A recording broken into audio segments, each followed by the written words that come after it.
নমস্কার বন্ধুরা, শাড়ি রিউজের আজকে দেখো একটা এসছে পিওর সিল্কের শাড়ি। তো এরকম দুটো কালার আর কি আছে, পিঙ্ক আর মাস্টার্ড ইয়েলো। তো এই দুটো শাড়ি দিয়ে দুটো কুর্তি বানাতে বলেছেন দিদি। তো এটা আমি দেখছি, মেপে নিলাম যে ইয়েলো পোর্শনটা আছে 3 মিটার আর পিঙ্কটা আছে 2 মিটার। পিছন দিকে মানে অন্যান্য শাড়ি 5.5 মিটার থাকে।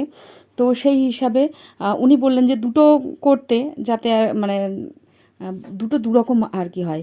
আমি এবার আস্তে আস্তে পাটটা খুলে নিলাম, তারপরে আয়রন করে কাটিং করার পরে দেখো আমি খুব একটা বেশি ভালো পারি না, তাই ওই জন্য তোমাদের সঙ্গে শেয়ার করতে পারলাম না কিভাবে কি করেছি। তো এটা হলো ফাইনাল লুক। পিঙ্ক কালারের অংশটা দিয়ে এরকম একটা আংরাখা স্টাইল চেষ্টা করেছি করার। আর এই যে এই দিকটা একটু অন্যরকম, একটু দড়ি দড়ি মতো দিয়ে দিয়েছি, একটু লটকন লাগিয়ে দিয়েছি। কেমন লাগলো অবশ্যই বলো। আর ইয়েলো অংশটা দিয়ে যেটা করেছি, এরকম একটা কুর্তি করেছি যেটা ভি নেক দিয়েছি।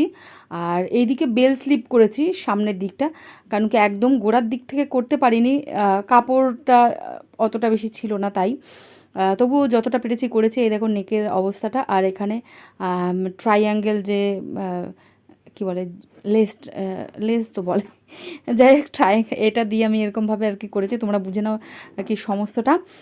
তো কেমন হয়েছে অবশ্যই কিন্তু বলো তোমাদের।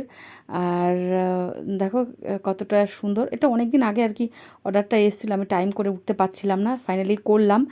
আর দেখবে কি অবস্থা। এই দেখো দেখো আমার সমস্ত জিনিসের কি হাল হয়ে রয়েছে।